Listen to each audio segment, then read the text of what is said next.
Vamos a continuar con nuestro estudio, el que hemos venido teniendo las últimas 3 semanas, sobre este capítulo 2 de la epístola a Tito, ¿ok?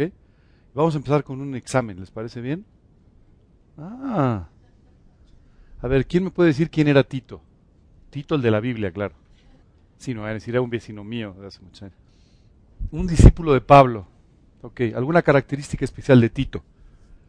Cuéntenme un poquito ustedes. Era joven, aunque ya había tenido muchos años con Pablo, ¿no? Le habíamos comentado que había estado casi 15 años acompañando a Pablo, pero de todos modos era un hombre joven, ¿de acuerdo?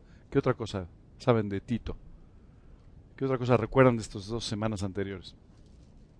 Lo enviaron a Creta, exactamente, a esta isla en el Mediterráneo, y lo enviaron a que pusiera un poquito de orden, ¿verdad? A que enseñara a varios grupos que había y que estaban un poco confusos en su doctrina, en su forma de proceder, ¿cierto? ¿Qué más recuerdan de Tito? Pues ya no les dije más, así es que si recuerdan más es que lo han leído en algún otro libro. Lo otro que sí les comenté también es que esta epístola de Tito se parecía mucho a otra carta, ¿se acuerdan de cuál? A 1 Timoteo, ¿verdad? Porque Timoteo también fue enviado de la misma manera por Pablo, nada más que no a Creta, pero fue enviado a varios grupos, a varias iglesias, también para que ayudara a estos grupos a crecer, a estructurarse, a sobreedificarse, ¿de acuerdo? Una pregunta, ¿qué les pareció lo que platicamos la semana pasada sobre las ancianas? ¿Sí? ¿Alguien llegó a revisar su guardarropas? ¿No? Eso quiere decir que ya lo tenían muy claro, pero sí, muy bien. Bueno, el día de hoy vamos a cambiar de público objetivo. ¿Quiénes se identificaron con la parte de los ancianos? ¿Nadie se identificó con la parte de los ancianos? O sea, ese día pasamos sin ver o sin oír. ¿Sí? ¿Algunos se identificaron? Bueno, ¿quién se identificó con la parte de las ancianas? No se preocupen, esto no va a revelar su edad. ¿Sí? Bueno, hoy seguro que todos se van a apuntar, porque hoy vamos a hablar de consejos para jóvenes. Aquí sí se quieren apuntar todos, ¿verdad? Fíjate que me llamó mucho la atención, hace tiempo un amigo me invitó a un grupo que él tiene, él da estudios desde hace muchos años, justamente en Nicolás San Juan, y entonces él junta los miércoles a varias personas que estudian con él, pero que además tienen sus propios grupos, como este, ¿verdad? Entonces los juntó a todos y me dijo, por favor, háblales de esto del grupo de adultos mayores. Es importante que ellos sepan pues de qué se trata para que puedan invitar a las personas. Y entre ese grupo pues había un par de gentes que claramente ya estaban en la edad como para ir al grupo de adultos mayores. Recuerdo que después de explicarles, darles un poquito una semblanza de cómo eran las charlas y todo, uno de ellos me dijo, por cierto, uno de ellos que estaba en el grupo de los adultos mayores, o sea, me refiero, en cuanto a la edad, se voltea y me dice, me da mucho gusto ver lo que estás haciendo con los viejitos. Me dijo, francamente me parece padrísimo, déjame ver si te mando a alguien. Ok. Sabes que es muy simpático. A veces hemos pensado cambiar el nombre del grupo de adultos mayores a adultos maduros o alguna historia así, ¿verdad? Porque de repente la gente tú sabes que no queremos reconocer el paso del tiempo. No queremos reconocer, vivimos en un mundo muy juvenil. Y entonces de repente no nos gusta reconocer que pues, tenemos ya otra edad, ¿verdad? Vivimos en un mundo que exalta mucho todos los valores de la juventud. Curiosamente no es así con la Biblia. La Biblia nos habla de cada una de las etapas de la vida y en cada una de las etapas de la vida nos habla de cuáles son los propósitos de Dios para nosotros en esas etapas. Pero en realidad, por cierto, de eso hace como 3 años, este señor nunca fue al grupo de adultos mayores. Pero, ¿perdón? Todavía no llega a la edad. Sí, ya debe andar sobre los 75, pero bueno. Tal vez, algún día. Bueno, quiero contarte otra cosa. Hace unos años, justamente después de una plática del grupo de adultos mayores, yo estaba invitado a una cena, y esta cena era por el cumpleaños del pastor de nuestra iglesia, ¿ok? De Juan Manuel. Y recuerdo que él cumplía 60 años en ese momento. Y entonces yo llegué un poco más tarde porque venía saliendo de esta junta y cuando llegué ya sabes, hola, ¿cómo estás? Mucho gusto, abrazos, oye, muchas felicidades, gracias, qué barbaridad, pues ¿de dónde vienes? Un poco tarde porque llevo de la plática de adultos mayores, oye, qué bien, ¿cómo están? Mándales un saludo a todos, sí, claro, de tu parte. Por cierto, te traigo 2 mensajes de su parte. Ah, qué bueno, tú dirás. El primero es que te felicitan mucho, oh, muchas gracias, qué lindo. El segundo es que oficialmente estás invitado. ¿Qué? No, pero... No me vas a ver ahí, me dijo. Sabes, de repente no nos gusta mucho. Y entonces, pero no se preocupen, el día de hoy ya no vamos a hablar de ancianos, vamos a hablar de jóvenes, así es que todos están incluidos en esta plática.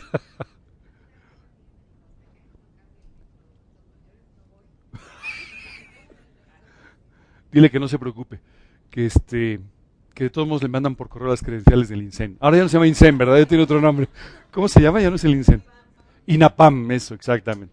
Dile que cuando llegue por correo la tarjeta del INAPAM que la devuelva. Bueno, continuando con este capítulo 2, dice esta epístola a Tito, exhorto asimismo a los jóvenes, ¿m? A todos los jóvenes, y aquí sí nos estamos refiriendo a jóvenes de edad y a jóvenes en la fe, ambas cosas, ¿ok? ¿Quién de ustedes, la verdad, ya sin impresiones, quién de ustedes se considera joven? ¿Eh? Bueno, yo estoy levantando la mano, yo me considero joven, joven de antier, pero joven al final, ¿no? Entonces, ¿sabes qué pasa? Muchas veces tú y yo no nos damos cuenta en realidad de que la juventud es sin duda una etapa preciosa de la vida y es una etapa en la que Dios quiere hacer un trabajo muy especial. Quiero contarte que cuando tú y yo leemos los evangelios nos encontramos a muchas personas que siguieron a Cristo, algunos de ellos de edad avanzada. Si tú recuerdas Nicodemo, por ejemplo, este hombre tan importante dentro del medio religioso judío, era un hombre ya de cierta edad. De esa misma manera nos encontramos a algunas otras personas y nos encontramos a cada uno de ellos tomando decisiones muy firmes, tomando unas decisiones preciosas espiritualmente hablando y además siendo muy útiles en las manos de Dios. Pero nos llama la atención una cosa y es que Jesús eligió entre sus apóstoles solamente a jóvenes. Y eso tenía varios motivos. El primero de los motivos es que, bueno, estos jóvenes tenían un largo periodo de vida por delante todavía, lo cual iba a ser necesario para que ellos extendieran el Evangelio. Dos, eran personas que todavía no tenían compromisos familiares, excepto Pedro, no tenían compromisos familiares que los ligaran y que de alguna manera les evitaran el poder salir fuera de Jerusalén y seguir predicando en otros lugares. Y por otro lado, eran jóvenes que podían rápidamente ser enseñados por Jesús para que sus vidas fueran transformadas. Quiero decirte, la parte preciosa de la juventud es que Dios, si bien tiene que cambiar muchas cosas y tiene que cambiar nuestro corazón, todavía con facilidad puede cambiar hábitos o puede cambiar actitudes que a veces ya están muy arraigadas cuando tú y yo ya tenemos una mayor edad. Tú sabes, es real que conforme va pasando la vida, tú vas armando tu vida de tal manera que cada día es un poco más difícil cambiarla, eso es cierto.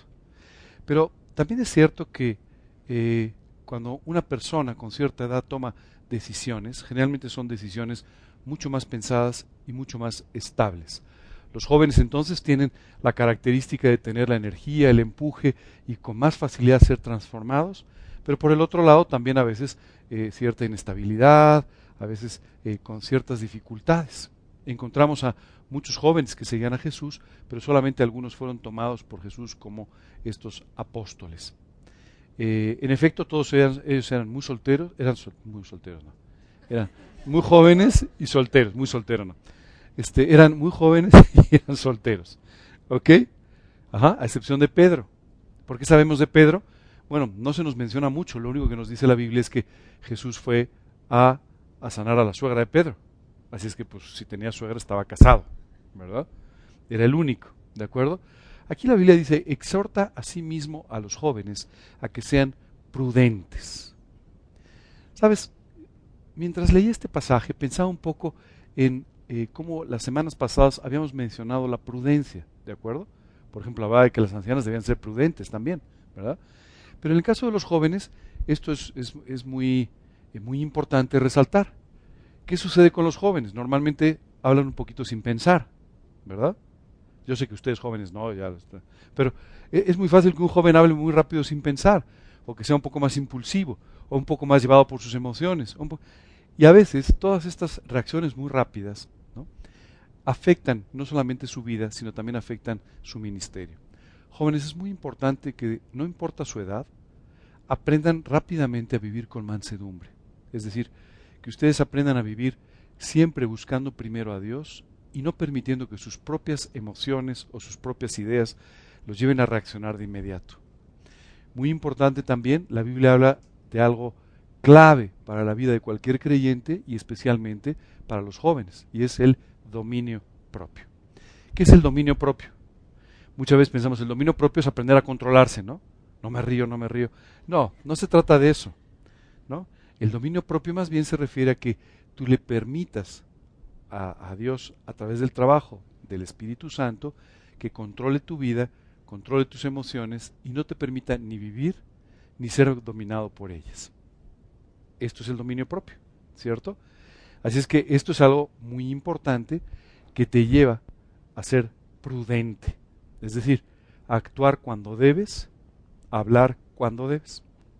Fíjate que hablando en otro terreno, yo recuerdo cuando tenía apenas 23, 24 años, Dios empezó a utilizar mi vida para poder predicar, pero también en el área profesional. Y yo recuerdo que cualquier cosa me hacía reaccionar rápidamente, ¿no?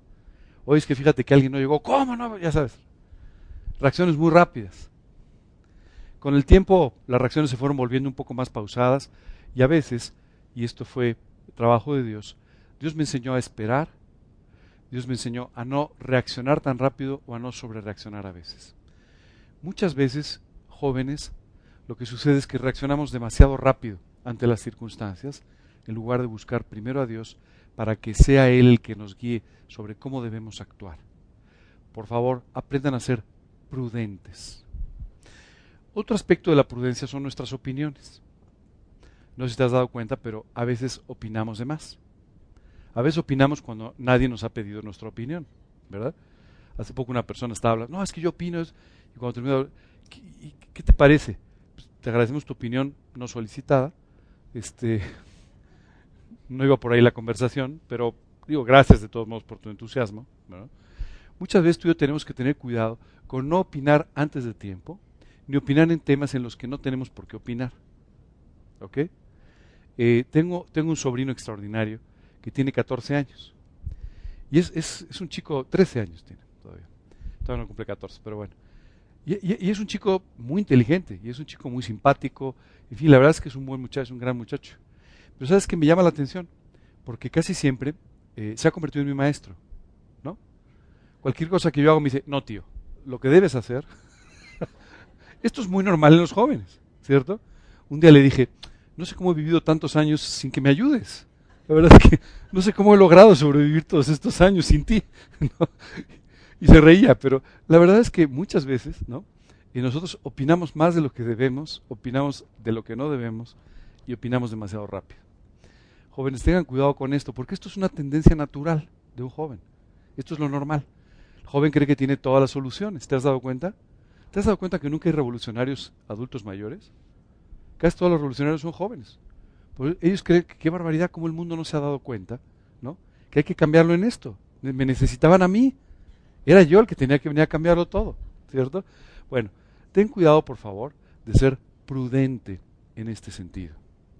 Una de las grandes bendiciones que yo te puedo contar con respecto a mi vida en el tiempo es que poco a poco Dios me fue llevando a aprender a opinar menos y a orar más y a participar más con los demás. ¿Sabes? Muchas veces tú y yo queremos ayudar a las personas. Y entonces alguien llega contigo, oye, fíjate que tengo un problema. Ah, ok, ya entendí tu problema. Mira, paso 1, 2 y 3. ¿Ok? ¿Ya resuelto tu problema? ¿Alguna otra duda? Entonces la persona, bueno, pues se lleva sus notes, sí, 1, 2, 3, ¿ok?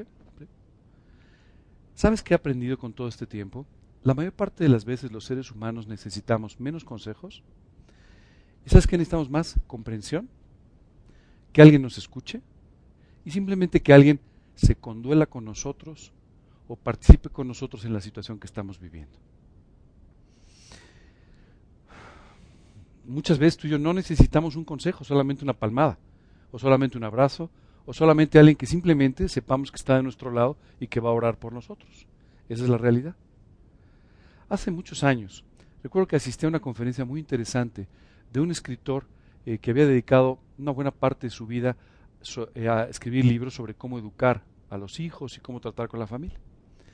Entonces él comentaba una cosa muy interesante, decía, sabes, muchas veces los padres cometen un error. ven corriendo al niño y le dicen, niño, no corras en la casa, niño, no corras en la casa. Y en eso el niño se cae, se tira, y entonces se acercan a él y le dicen, te dije que no corrieras en la casa. ¿No? ¿Sabes? La realidad es que el niño en ese momento, después del golpazo que se acaba de dar, lo único que no necesita es que le recuerdes que eso fue por su desobediencia. La vida ya se lo enseñó, ¿no? Con el golpe. Lo que necesita es saber que tiene un padre que está a su lado y que entiende su problemática. Dijo, entonces, cuando tu hijo se caiga y se dé un buen golpe, por favor ponte a su lado y dile, de verdad que te debe haber dolido mucho y no sabes cómo lo siento. ¿Quieres que te ayude? En lugar de recordarle que eso fue por su desobediencia. Eso ya la vida se lo enseñó, no se preocupen. ¿Sabes? Muchas veces nos pasa esto también como creyentes. Tú y yo queremos rápidamente enseñarle a la gente en lo que está equivocada. Rápidamente le decimos, mira, no, espera. No estás bien. 1, 2, 3. ¿Te acuerdas la fórmula del 1, 2, 3? Y así resolvemos los problemas de todo el mundo. Cuando la realidad es que las personas lo que están esperando es que tú puedas acompañarlos en la situación que están viviendo, puedas de esta manera también aconsejarles dentro del problema, no desde fuera, como un espectador del mismo. Créeme, cada vez que una persona te perciba como un espectador, no te va a escuchar. Cada vez que una persona te vea a su lado dentro del problema, escuchará y además te agradecerá profundamente lo que acabas de hacer por él. Si tú quieres ser útil en las manos de Dios, tienes que aprender entonces a ser prudente en este sentido. Continúa diciendo, presentándote tú en todo como ejemplo de buenas obras, en la enseñanza mostrando integridad, seriedad. Fíjate que aquí hay 2 o 3 puntos muy importantes. El primero de ellos nos dice aquí, presentándote tú en todo como ejemplo de buenas obras. Esto significa que tú y yo tenemos que ser un ejemplo para los demás. Porque muchas veces tú y yo podemos estar predicando cosas que no vivimos.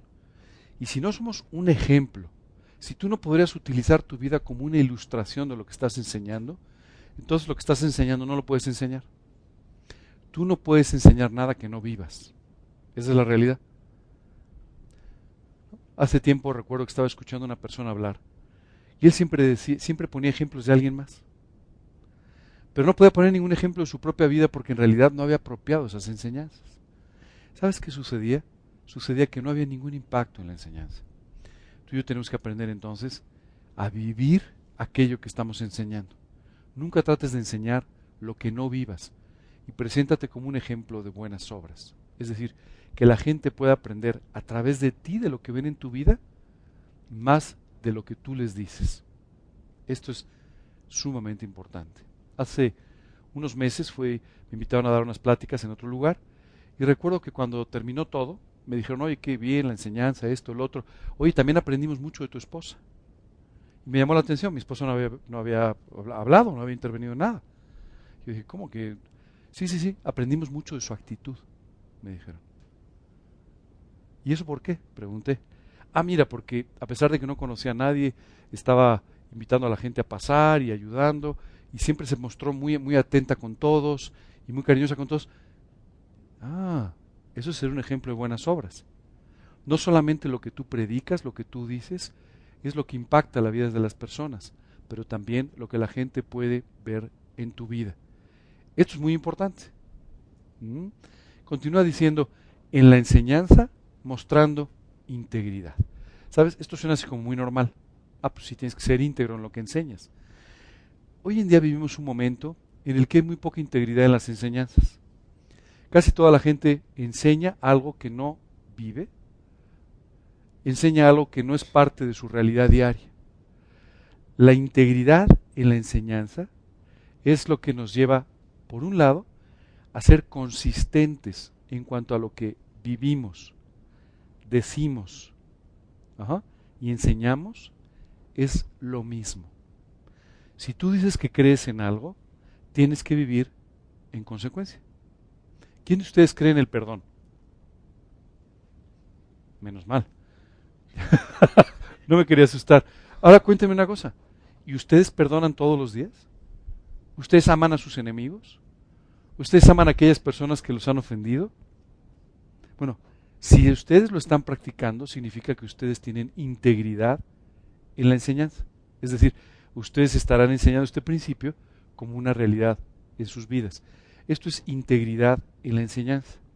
Y hay otro aspecto de la integridad, y es, tú y yo tenemos que aprender a ser íntegros en el sentido de enseñar lo que dice la Biblia.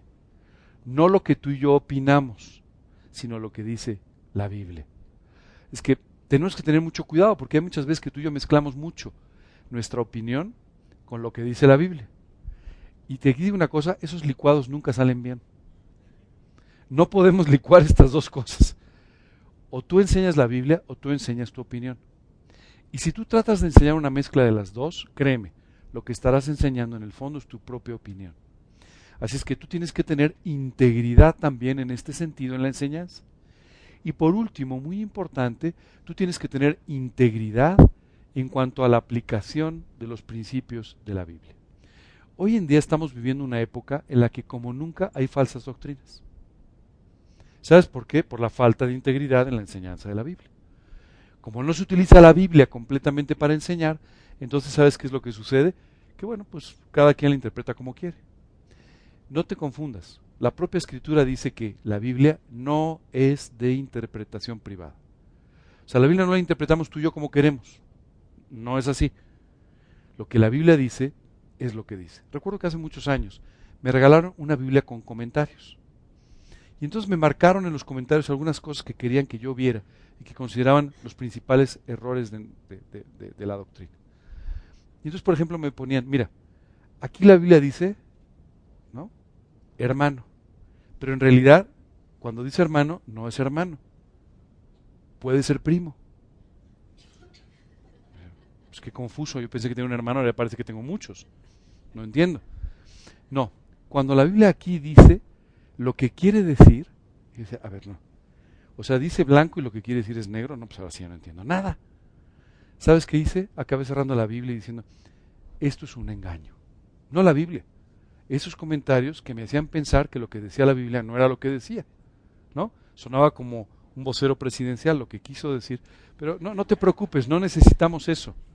Lo que la Biblia dice es lo que dice, ¿ok?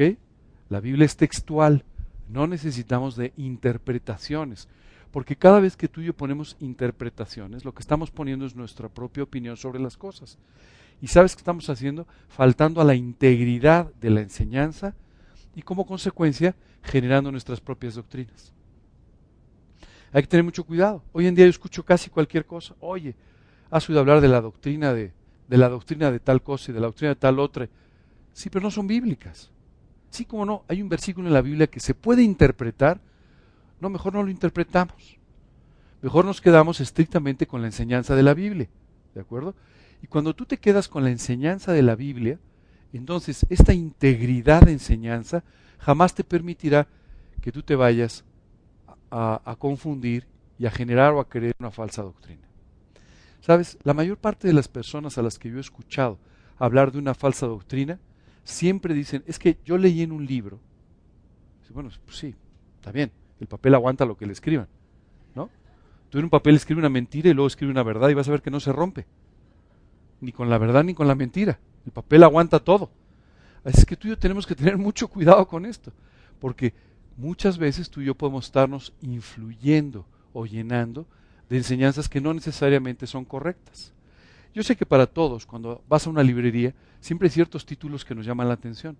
Entienda Apocalipsis en los siguientes 10 minutos, sea pastor en 3 rápidas lecciones, cómo vivir para Cristo y tener una dieta saludable. El otro día vi uno así, dije, ahora sí, alguien se perdió aquí, pero bueno, ni modo. Pero bueno, está bien que tengas una dieta saludable, pero lo que te quiero decir es que muchas veces ese tipo de cosas atrapan nuestra mente, porque claro, quien publica un libro pues quiere venderlo y entonces pone un título atractivo. Entonces muchas veces tomamos este tipo de libros, pero claro, no hay ninguna garantía. O sea, el libro cuando tú lo abres no dice, algunas de las cosas que están aquí escritas son falsas doctrinas. Eso no lo dice, ¿verdad? Aunque lo sean. Así es que tú y yo tenemos que tener mucho cuidado con la influencia que recibimos. Y tú y yo tenemos que basar nuestras creencias en lo que dice la Escritura. Si la Escritura no lo dice, tú y yo no tenemos por qué creerlo. Si la Escritura lo dice, tú y yo tenemos que creerlo tal cual lo dice la Biblia. Esto es integridad en la enseñanza. Y Pablo le decía a Tito, Tú tienes que enseñarles a que muestren integridad cuando enseñan. ¿Ok? Esto es muy importante. Tienen que ser íntegros en la forma de enseñar. Y también tienen que ser serios. Perdón, esto no me descalifica por haber hecho un par de bromas esta mañana, sino que en realidad lo que nos dice es que tenemos que tomar con seriedad las enseñanzas. Tú y yo tenemos que enseñar todos los detalles que Dios nos explica en la Biblia, porque al hacer esto, tú y yo estamos ayudando a las personas a que puedan vivir los principios completos de la Escritura. Tú y yo tenemos que ser serios en la enseñanza, no tomarla en forma superficial. No tenemos que enseñarle a alguien sin saber, no tenemos que enseñarle a alguien sin tener argumentos, no tenemos que decirle, yo creo que en algún lugar en la Biblia seguramente dice. No. Tú tienes que enseñar con la Escritura aquellas cosas que estás enseñando. Tú tienes que permitirle a las personas que entiendan los principios a la luz de los versículos de la Biblia, no a través de tu opinión o de tu paráfrasis de la Biblia. Esto es algo en lo que tenemos que tener mucho cuidado. Así es que tenemos que ser serios enseñando lo que enseñamos. ¿Vamos bien hasta aquí? Pero no es necesario que estén tan serios, es decir, la seriedad es en la enseñanza. ¿Ok? Continúa diciendo, palabra sana e irreprochable. ¿Ok? Es decir, tenemos que enseñar además una palabra que sea sana e irreprochable. ¿De acuerdo? ¿Cuál es la palabra sana? Bueno, pues exactamente lo que la Biblia nos enseña es una doctrina sana. Y estas palabras van a traer, créeme, una sanidad completa a tu vida. No estoy diciendo que vayas a sanar de un resfriado que tienes. Lo que te estoy diciendo es que van a traer verdadera salud a tu vida. Lo que tú y yo necesitamos, en primer término, es vivir con salud espiritual. La consecuencia de una vida saludable espiritualmente será una vida saludable en todos los sentidos de la vida. Tú y yo no podemos vivir una vida saludable sin tener salud espiritual, porque toda la salud en todos los ámbitos de la vida están relacionados con la salud espiritual. ¿Sabes? Hoy en día, por ejemplo, hablando de la salud física, ¿tú sabes cuántas de nuestras enfermedades están relacionadas con la falta de salud espiritual? Cuando tú y yo dejamos de confiar en el Señor, esto empieza a traer toda una serie de problemas, todo un abanico de problemas a nuestra vida. Cuando tú y yo, por ejemplo, no perdonamos, esto trae todo un abanico de problemas en nuestra salud. Cuando tú y yo somos iracundos, esto trae toda una serie de problemas en nuestra vida. Cuando tú y yo tenemos envidia o tenemos algunos otros pecados, esto trae todo un abanico de problemas, incluso en nuestra salud física. Por supuesto, también en nuestra salud social, ¿no? Es increíble, pero muchas veces tú encuentras personas, ¿no?, que durante 20, 30, 40 años no han logrado tener una sola amistad. Y no han logrado tener una sola amistad, ¿sabes por qué? Por su falta de salud espiritual. Porque no perdonan, porque siempre están exigiendo, porque siempre quieren ser primero, porque nunca están dispuestos a perdonar. Y entonces no pueden tener tampoco, ¿no?, salud social. En realidad, la Biblia es la que nos hace que tú y yo tengamos una palabra sana, limpia doctrinalmente y que además nos permita vivir una vida sana en todos los sentidos. ¿Sabes? Por algunos motivos tuve que estar viendo algunas cuestiones sobre adicciones. Y me llamó mucho la atención porque la realidad es que la mayor parte de los seres humanos tenemos una tendencia a las adicciones. No sé si ustedes sabían esto. Esto no significa necesariamente que tú caigas en un problema de drogas. Espero que no lo sea. Pero quiere decir que muchas veces tú y yo nos volvemos adictos a ciertas cosas. Nos volvemos adictos a la comida. Y esto pareciera que es una cosa normal. No, es un gordito saludable, ¿verdad? Ser gordito es ser feliz. No, nada de eso. Es decir, nos volvemos a veces adictos a la comida. Nos volvemos adictos a las amistades. Hay personas que no pueden estar solas un solo minuto de sus vidas. Nos volvemos adictos a muchas cosas. Esto significa necesitamos tener dependencia de muchas cosas. ¿Sabes? La Biblia quiere que tú vivas completamente libre de todo esto, solamente dependiendo de Dios. Y cuando esto sucede, entonces tu vida se convierte en una vida completamente libre, una vida de libertad en la que tú puedes disfrutar todas las cosas que Dios tiene creadas para ti. Y continúa diciendo, e irreprochable. ¿Y sabes qué me llama la atención? La Biblia es absolutamente irreprochable. Hace años, recuerdo que me invitaron a un grupo con jóvenes para que compartiera de Cristo. Y recuerdo que estaba ahí sentado, había bastantes muchachos, y después de explicar cómo podían tener una relación personal con Dios, uno de ellos me dijo, oye, yo te quiero comentar una cosa. Sí, claro, me dijo. Tú acabas de decir que hay que recibir a Cristo. Sí, sí, sí. Tú nos acabas de mostrar con la Biblia que hay que recibir a Cristo. Sí, me dijo, pues eso me parece reprochable. Ya sabes, todas las miradas se voltearon a este joven. ¿Reprochable? ¿Por qué? La verdad es que nunca pudo explicar esto, simplemente él no estaba de acuerdo con que había que recibir a Cristo. Él pensaba que tenía que vivir su vida, quería vivirla de otra manera, etcétera. Pero ¿sabes qué me llamó la atención? No había un solo argumento en contra de lo que la Biblia decía.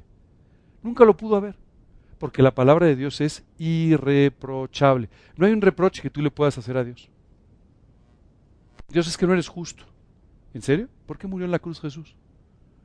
Señor, es que tú no eres amoroso, tú no eres misericordioso. Entonces, ¿por qué murió Jesús en la cruz?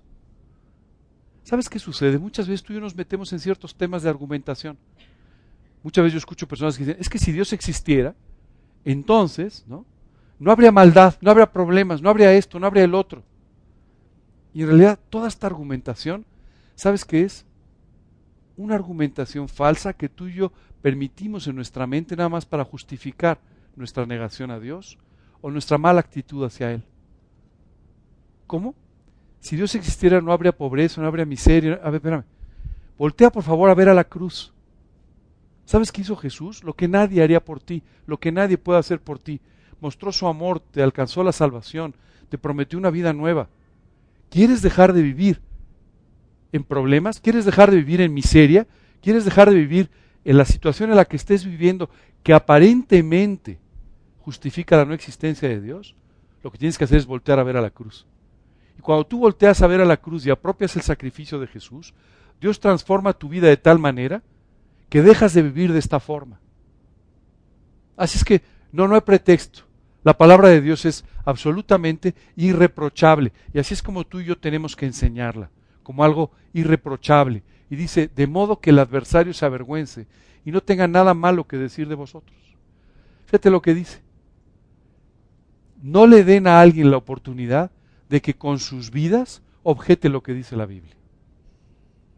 Yo escucho a muchas personas que cuando les hablas de Cristo te dicen, oye, pues todo esto suena muy bien, pero yo conocí a un creyente que no tienes idea, ¿no?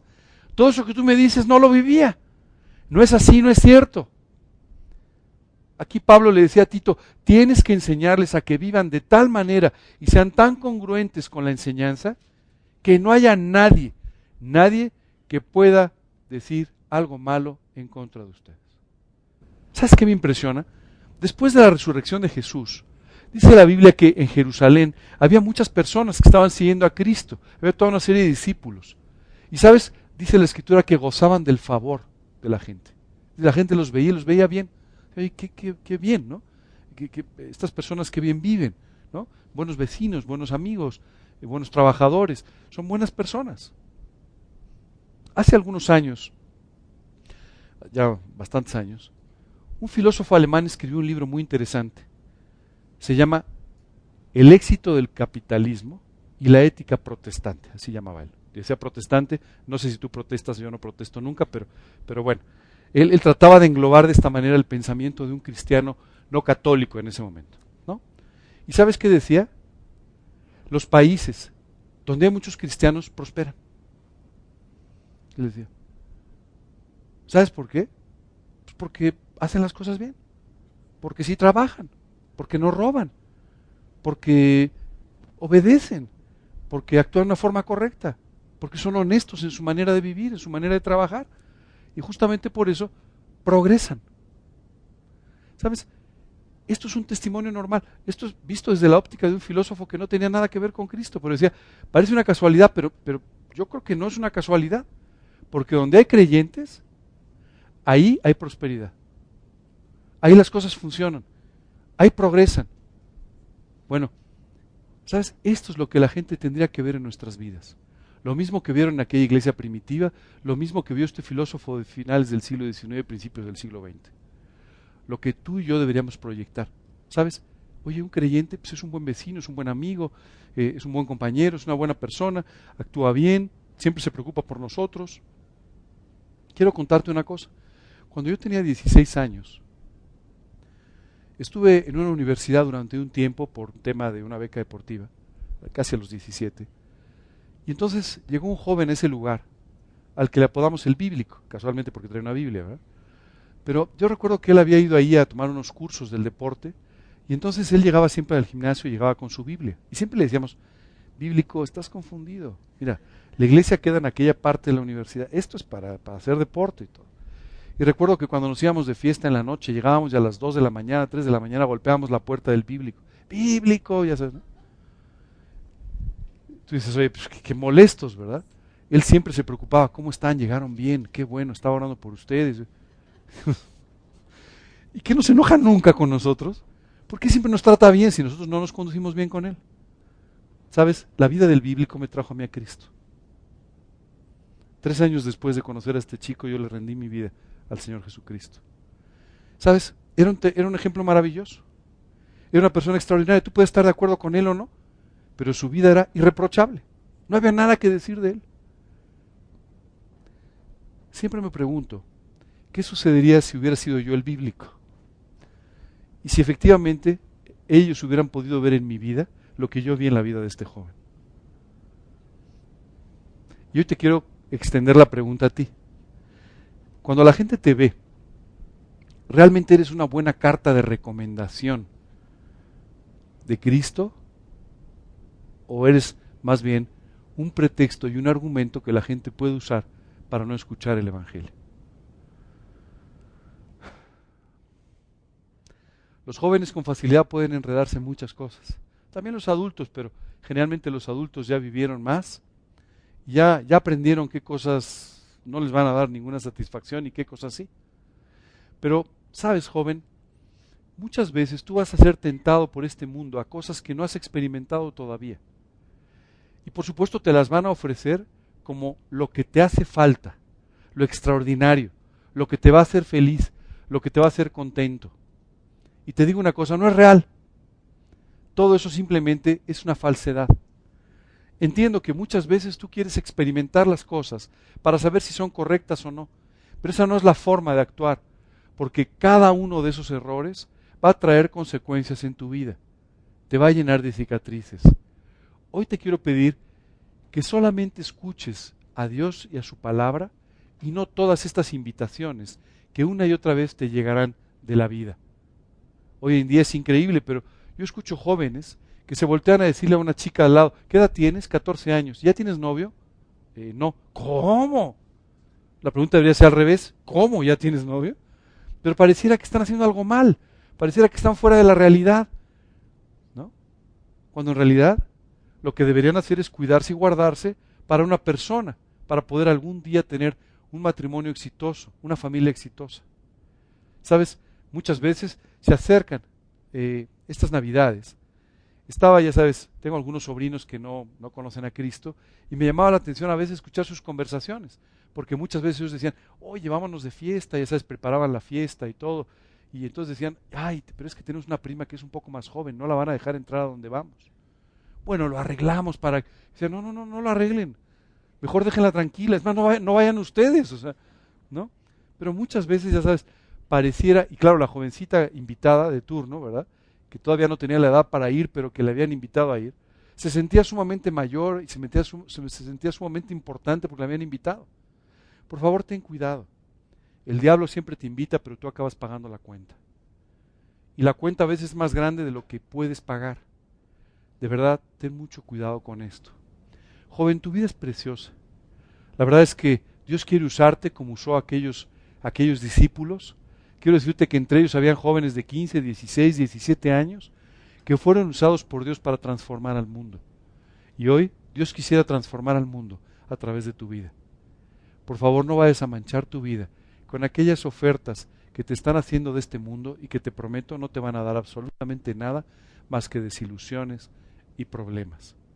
Entiendo, suena muy glamoroso a veces lo que te ofrecen, las fiestas, ciertos vicios, ciertas cosas, suenan muy glamorosas, pero te digo la verdad, lo único que van a hacer es destruir completamente tu vida. Toma buenas decisiones, escucha lo que dice la Escritura, escucha a quienes te enseñan con la Escritura y por favor toma decisiones basadas en lo que dice la Biblia para que Dios pueda usar tu vida y puedas tener una vida como Él quiere. Quiero decirte que cuando Dios te pide que te abstengas de ciertas cosas, es para tu bien, no para tu mal, es para tu bien. Lo que Él está buscando es que tengas la mejor vida posible. Dice la Escritura, absteneos de toda especie de mal. Y lo que Dios quiere es que te abstengas de ciertas cosas que, aunque vienen envueltas en un paquete muy glamoroso, muy vistoso, en realidad solamente son un engaño.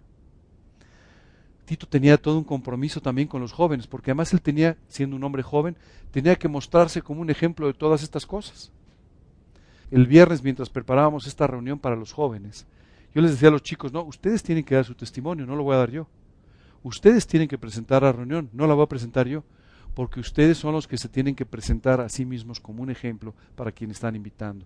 Ustedes tienen que ser un ejemplo para las personas que junto con ustedes comparten esta edad preciosa de la juventud. Esa es la forma en la que ustedes tienen que vivir.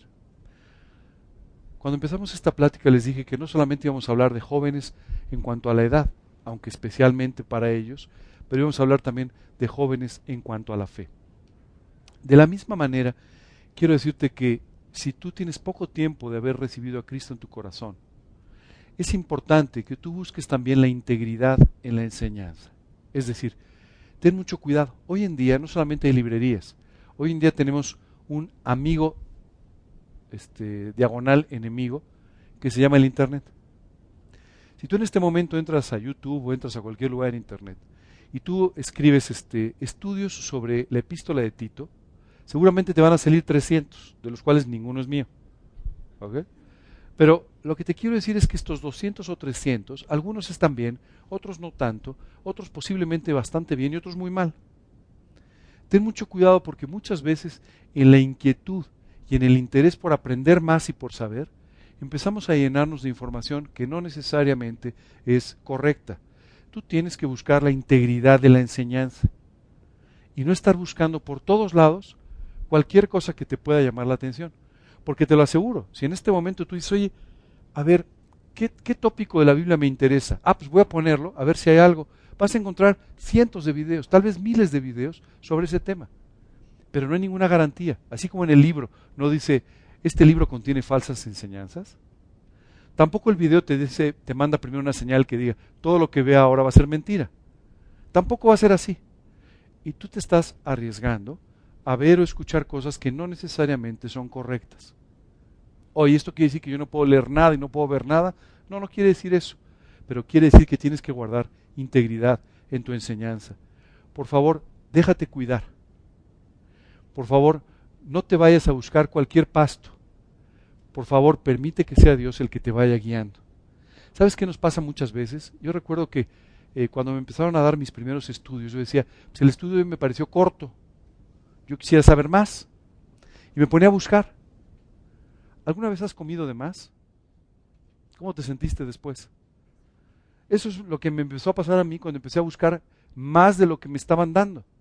Yo decía, me parece que me excedí en la dieta. No entendí la mitad de lo que leí o no entendí la mitad de lo que busqué. Oye, ¿estaba mal? No, no es que estuviera mal. Simplemente me indigestaba porque había excedido mi dieta. Créanme, con su lectura, con su oración, con sus estudios, aprendan a ponerlos en práctica. Esmérense en poner en práctica cada una de las enseñanzas y que Dios las pueda convertir en una realidad en su vida. Si es así, créanme, van mucho más rápido de lo que se imaginan en su crecimiento espiritual. Y esto les va a permitir entonces que Dios vaya poniendo fundamentos para su vida con los cuales Dios los llevará a crecer. Bueno, pues vamos a orar para terminar, ¿les parece bien? Bueno. Señor, queremos darte muchas gracias por este día. Gracias, Padre, por esta preciosa oportunidad de aprender de tu palabra. Gracias, Señor, por mostrarnos la importancia de la integridad en la enseñanza de tu palabra. Gracias, Señor, por movernos una vez más a una vida también de integridad, a una vida limpia, de acuerdo a los principios que tú nos enseñas en tu palabra. Gracias, Señor, porque sin duda tú quieres usar nuestras vidas, quieres utilizarnos, Señor, como un testimonio, como un ejemplo. Y por eso, Señor, hoy te pedimos que tú nos lleves a revisar nuestro corazón y cualquier cosa, Dios, que esté siendo un obstáculo en nuestra relación contigo, tú nos lo muestres y tú nos ayudes a entregarlo, Padre. En particular, Señor, gracias por este mensaje a los jóvenes. Gracias, Señor, porque tú quieres cuidarnos desde nuestra más tierna infancia, desde nuestra juventud, para poder desde ese tiempo guiar nuestra vida y evitar, Dios, que la comprometamos con tantas cosas equivocadas que a veces hacemos. Gracias, Padre, te pedimos que tú saques de aquí personas con un corazón limpio, dispuesto, con un anhelo de servirte. Te pedimos esto, Señor, y te pedimos por toda esta semana en el nombre de Cristo Jesús y para su gloria. Amén.